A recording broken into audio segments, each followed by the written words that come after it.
I'm Lance Yelvington for CyberCountry.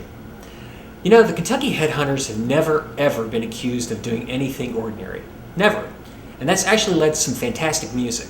In this CyberCountry Minute, Doug Phelps and Richard Young are going to tell us about how old music, old friends, led to a really cool blues tribute to blues legend Johnnie Johnson and a CD called Me In Bluesland. Well, I'm Richard Young, and I play rhythm guitar and sing in the Headhunters. I'm Doug Phelps, and I sing and play bass in the Kentucky Headhunters. Now, what can you all tell me about Me In Bluesland? Because it's not something you think of typically when you think Kentucky Headhunters, but then doing something typical isn't what you get with the Kentucky Headhunters. We've never done anything typical. No, we're kind of like that little lizard that changes colors real quick. A chameleon. But we have a foundation. We have a foundation. We have a very strong foundation that's based in blues music. It's where that name Headhunters comes from. Was Muddy Waters' band was nicknamed Headhunters back in the day, and that really is kind of where everything springs from. That's the well that if you peel the onion back on us enough, then you find nothing but pure blues. That's what we really are as a blues rock band, and these other layers of the onion are bluegrass, rockabilly, country, jazz, gospel. Mm-hmm. But it's that mold of all of that, but the heartbeat of it and the whole thing is coming from blues shuffles, blues standards. Yeah. Nobody really knows that much. We just now told you. So. All right, but gave it away.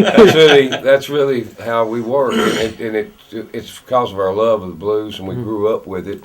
We grew up with African American families that sang in the fields and things, and we learned from black gospel spirituals. And the bands that we were influenced by.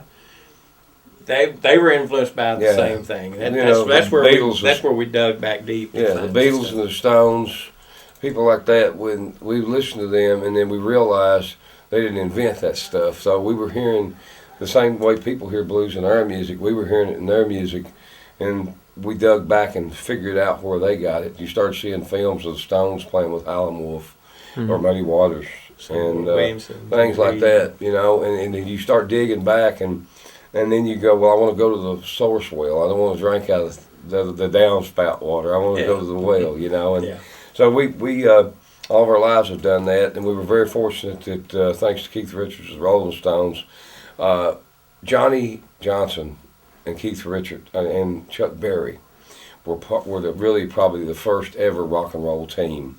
And we think about today, we think as the great rock stars we know, like Steven Tyler and Joey Perry, Robert Plant, Jimmy Page, Keith Richards, and Mick Jagger. Yeah. They were a team that worked together, and we think that probably there were a lot of great in the 50s. There was Buddy Holly, Bill Haley, all these great musicians and singers that were bringing rock and roll to the forefront at that time. But Johnny and Chuck were actually the first team, kind of like Elton John, Bernie Taupman type thing. And so all of a sudden, here comes the movie Hail, Hail, Rock and Roll. They asked Keith to be the music director for it. And he said, I'll do it on one condition, if I can bring Chuck and Johnny back together. And he did. And it made the movie fabulous, a documentary. If you haven't seen it, please go see it, because it's a life-changing experience. You find out a lot of things you don't know about rock and roll in it. Also, at that time, Keith was doing a solo record for Electra Nonsuch. And I think it was maybe Expensive Winos or something. I can't remember, or just maybe Keith Richards. And he wanted to do a solo album on Johnny because no one had ever done a proper solo album on him. So he was able to convince him to do it. So he and Eric Clapton and the New Rhythm and Blues Quartet in RBQ did Johnny's first ever solo album. And we were actually on our way to the Grammys when we got a copy of it. And we listened all the way to New York on the bus. And lo and behold, we get to the Grammy party. And here's all the people that were there because they were new artists and top of the pops. And here sits Johnnie Johnson at the table. We go running over, and just became instant friends. So in a few months, maybe a year, they said, okay, they're going to do another Johnnie Johnson album, and we'd like the Headhunters to do it. And we said, when do we start? So we did his second solo album after Clapton and Keith did theirs, 1993. And after that, we did some touring, quite a bit of touring together, supporting the album. Just became basically almost like family friends with he and his wife, Frances. And then in 2003, we were doing an album called Soul up in Kentucky at the studio. And we wanted to record an old Freddie King song called Have You Ever Loved a Woman? And we wanted Johnny to play on it. So we were going to fly Johnny in. He was actually playing with the Stones the night before in Houston at the Reliant Auditorium there, stadium. And we flew him in, because he was tired. He'd been up with Keith Richards all night, and because they'd become great friends by that point, obviously. And we, you know, in the meantime, his wife called and says, Richard, keep him up there 2 or 3 days. Write and record some songs. You know, take him out to your mom's to eat. Keep him up there, let him enjoy himself. And we did, and we thought to ourselves, okay, if he's going to be here 3 days, you know, he's 78 years old, it's our responsibility, because it was hard. It's hard to get a band together with him. It was flying tapes doing the first album, so we were the obvious choice for the second album because we were self-contained. So it was we like had to be good stewards, and so we stopped doing soul. Took 3 days and wrote and recorded Me In Bluesland, and we took it home, stuck it under the bed, the multi-tracks, and basically that was it. And we went back to making the soul record.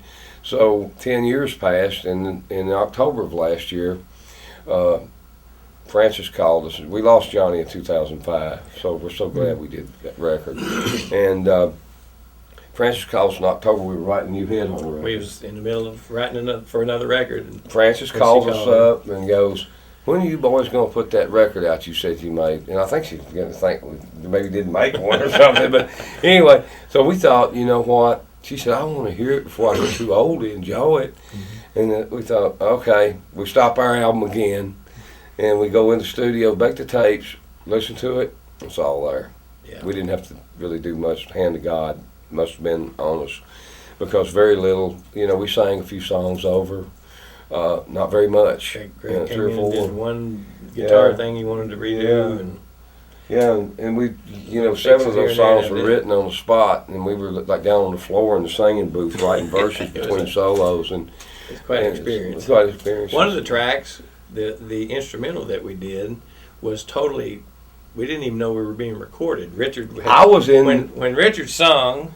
I was playing rhythm guitar. I'd play his guitar. When I sang, he'd play guitar. So it was one of those where he was in the booth. And so we're just out there. I was actually in the mixing room with that's right. David, the engineer, and all of a sudden I just got this weird feeling. Y'all started doing something, and then you stopped, and I said, "Hit the button! Just hit the button right now!"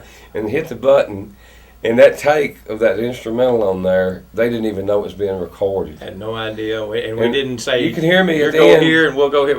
We just started jamming. You know, it's just a very natural, organic moment, you know, and then ended up recording it, and it's one of my favorite tracks on the record, man. To be honest with you, I got a little overexcited. You can hear me, my language at the end of the song. I came out and I said, "We got that, you know." And a little else more than that, but they didn't even know they were recording. No, we didn't even know. I was back there just, please God, let them get through this. The interplay between Greg, I mean, it was like we had sat down and wrote all the parts out and everything, but we didn't, and that's what was really cool. It's amazing how it had to be God.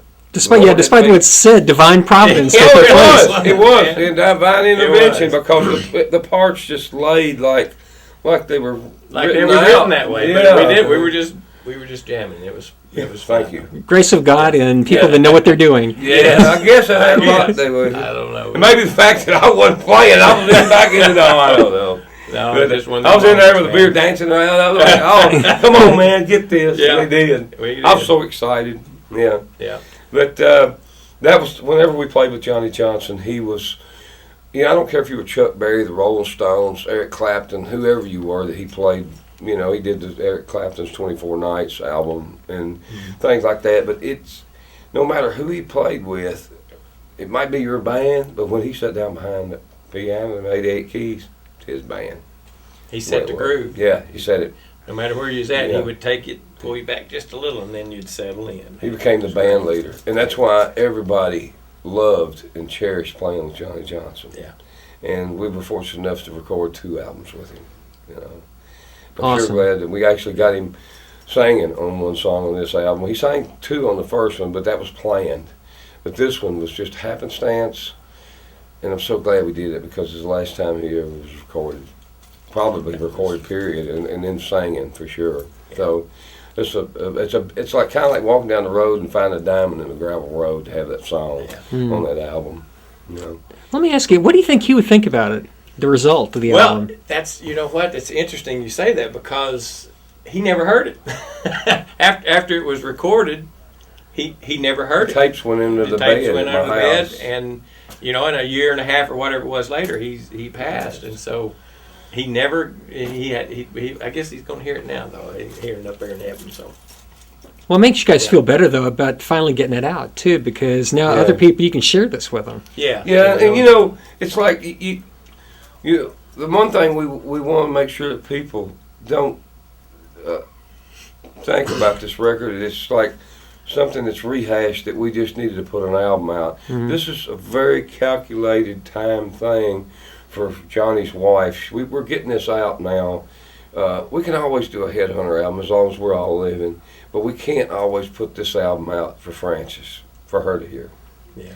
Like Doug said, Johnny didn't get to hear it, but she will. And she did. And she loves it. And she gave us thumbs up on it. She Now, and selecting songs for this, how hard was it to pick the right ones? Because it sounds like you all came up with some really... Well, we didn't pick anything. We wrote them on the floor in the spot. All right, let's do this one in B flat. And, yeah. All right, here we go. We just wrote them. Yeah. On the spot. Yeah. So it was pretty... We have had our moments. So compared to other albums, it was it easier to put this one together, or was it more like a jewel that waited? We didn't think about it. See, it's because we only had 3 days, but we've been known to do that before. Picking on Nashville was recorded in 3 days. A lot of people don't know that. Yeah.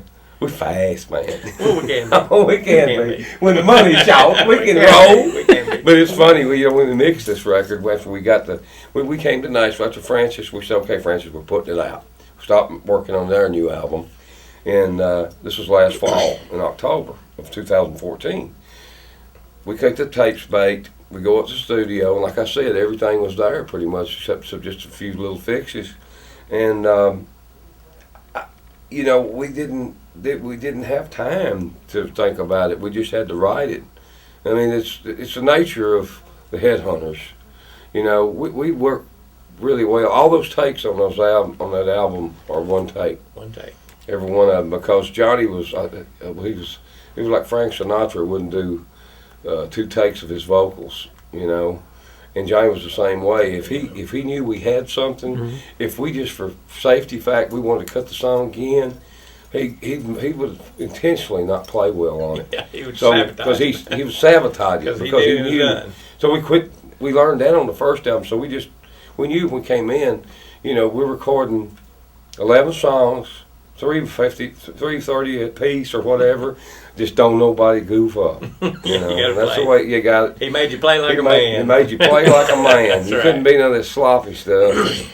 And we were thought we may have to do some fixes, but he made us play like men. Well, let me ask you, why should anybody buy this album? Buy this? Well, more than anything, for the historical purposes of it, is you have to understand, as I said earlier in this interview, Chuck Berry and Johnny were the first rock and roll team. And if the people our age are going to buy this record because they know what it's all about. But if I were speaking to younger folks, I would say, you're living in a fast-paced world right now, and you listen to a lot of different music, and a lot of it comes by you as fast as a car. Go back and listen to 2 of the 4 cornerstones of rock and roll doing their thing, and what we were able to be a part of, and it developed into for us and helped us. And it'll give you. It's one of those albums you put it in a car. You don't search tracks. You just drive down the road and listen. Yeah. It's a driving album, a party album. Yeah, it's going to be one of the party albums of summer. I think it will be. It'll be at every fraternity and sorority house. It'll be at all the tailgate parties. Never leave my iPod. There you go. It's going to be one of Put it those in records, man. It's just, it's like, it's happy music. And if you, Even though it's blues, it still makes you feel good. Yeah. Well, we're a party band. I mean, we admit it. We're guilty, We're the biggest party band in the world, probably, besides the Stones, Nothing wrong with that. Yeah, and they're out there getting ready to do it again, make everybody happy, and that's what we live for. Make ourselves happy and hope to make a lot of people happy with this record. Hi, I'm Doug Phelps of the Kentucky Headhunters and Mr. Richard Young of the Headhunters, and thanks for having us on CyberCountry today. We've really enjoyed this. Doug, why don't you tell them where you can find this Me In Bluesland, the Headhunters' new record? Absolutely, I'd love to, Richard. All right. Listen, you can get this new record of Kentucky Headhunters and Johnnie Johnson on Amazon.com, iTunes, Alligator Records, KentuckyHeadhunters.com. It'll be available there as well. And hopefully in your favorite record store, even though there's not a whole lot of those left these days, but there are still some out there. Your finer record store, boutique record stores. They're going to have it as well. So. And who knows, you might even find it in Walmart. You're lucky. Oh, we're hoping so.